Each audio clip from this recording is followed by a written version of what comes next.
right, we're here with Lenny P. Roberts from Daddy Mojo Instruments, and this is a new guitar that you just finished, or is this? Yeah, I finished it about 2 months ago, Uh huh. and it's getting ready to sort of like ship to its new owner, I guess, who's in the city. Cool. So it will depart pretty soon. Yeah, can we see it? Absolutely. Yeah. So this is one of my sort of parlor-sized archtop. The whole thing is laminated, so this is a sort of a pressed back and top. Uh huh. I make spruce veneer Uh huh. for these tops, and this is a 5-ply spruce veneer top that's sort of pressed in a vacuum press here in the shop. So it's 5 layers of spruce laminated. Yeah. Yeah. I have a new sort of like sandwich as of late. That's a 3-ply. Uh-huh. So these are all sort of like around 0.4, 0.5 mil sort of veneers that are pressed together to give me sort of anywhere between 2.5 and 3 mil for the top. Gotcha. And lately I've found sort of like commercial veneer that is around 1 millimeter thick. That's spruce. Uh-huh. So I've been thicknessing those to 0.8 to get the same sort of thickness with fewer layers and so less glue. But yeah. So it's an acoustic instrument with like an electrified acoustic instrument to you, or Right. yeah. Yeah, It has that was the acoustic sound. point. Yeah, the initial model for these was one of the first electric guitars that I put together. Was essentially a chambered body with a carved top, so something akin to, let's say, a Les Paul that's been sort of chambered or Yeah. duo jet. But I had a fascination for sort of like 1930s parlor, like ladder brace parlor guitars, and so that's an old sort of Oscar Schmidt shape that I traced, and I kept the template or the template for that body in the shop, and eventually I said, oh, I should try doing a little sort of parlor guitar but with F-holes in the slot head, so it's a bit of a hybrid between all of the stuff that sort of like kept me fascinated Gotcha. in my first shop. And when I migrated to this shop, I kind of like was able to glean some knowledge from different shop members, and then felt comfortable enough sort of doing the transition to a sort of a full sort of hollow body. So this is like an Oscar Schmidt. Does like the outline is still that Oscar Schmidt design? Yeah, it cool. never really changed. And Uh-huh. I named it the Rosetta, named after its a sort of sister Rosetta Tharpe, which is Oh yeah. sort of a great, Yeah. sort of gospel singer and blues sort of a guitar player. Does this guitar have your adjustable neck on it, or? It does. Yeah. Do all your guitars have that? All of the Rosetta ones. Uh-huh. I'm currently working on a bass version, which is in the other room. Uh-huh. It's an all walnut body, and that also gets the adjustable neck. Gotcha. It's just for ease of assembly. Yeah. My first Rosetta models had very slender F-holes, and it was just kind of, I knew I wanted a bolt-on neck. Uh-huh. I just didn't know how it was going to get fastened in a way that's accessible to me and to repairmen and to my customers. Yeah. So having Jeremy Clark had been already incorporating the adjustable neck in his classical guitars here in the shop, and after a quick conversation with him, I just realized that it was probably the smartest neck joint for the instrument. And Uh-huh. But you still get the adjustable action then with that guitar.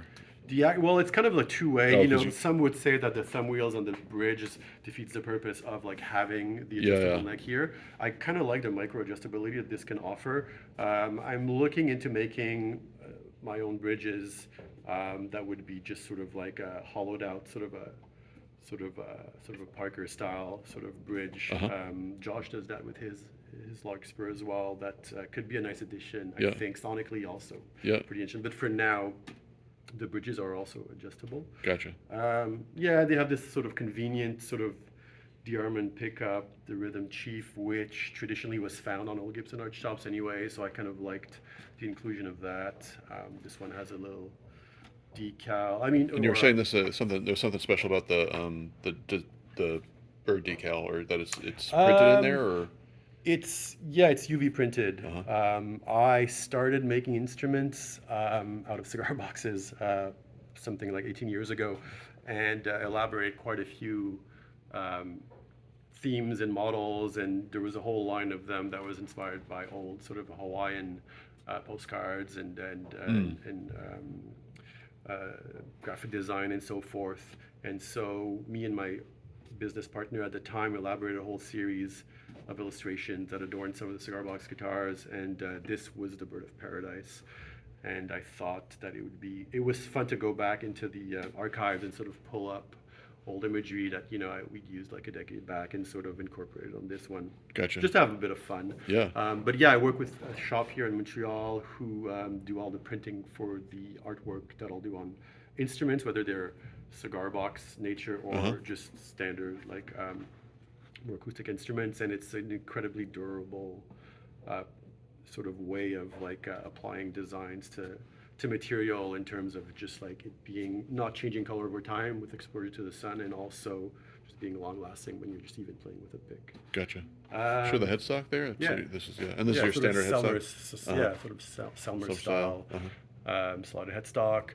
This one, the Rosetta, also is available with just a standard sort of non-slotted headstock, but I kind of like that sort of hybrid look that this offers. Cool. On the guitar. This one has Sapelli back and sides. Do you want to see? So you have these laminated ribs, right? You want to talk about that? The structured sides. The structured sides, which is also a nice thing that I gleaned from the shop.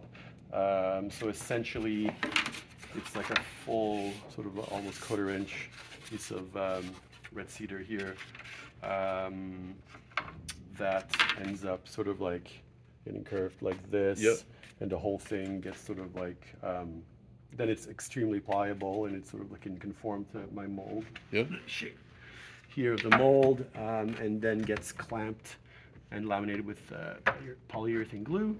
And essentially I have, I think it's sort of like a 1.5 millimeter veneer on one side, which is the apparent sort of like the outside. the outside, and then the inside. I use a commercial sort of like, it could be from 1 mil to like 0.6 mil on the inside. And so essentially you get sort of this sandwich. Yeah. Yeah. The poly glue. And what do you like about that, or what does it do for you? Well, it's extremely stable. It's also extremely stiff. Yeah. I mean, you could probably stand on the rim set once it's closed. Yeah. So then it gives a lot of chance to the top to sort of like act almost as a drum skin or something like that, and nothing else is absorbing energy in the body. It's also a really practical way of just having a little bit more an area, surface area for gluing the tops and the backs. And all the Rosettas are assembled that way. There's a short scale version. There's a sort of different iterations that are here. Yeah. So what's the short scale? So that's a guitar. That's a guitar. It's sort of like a tenor ukulele kind of template footprint in terms of the scale length and the body size.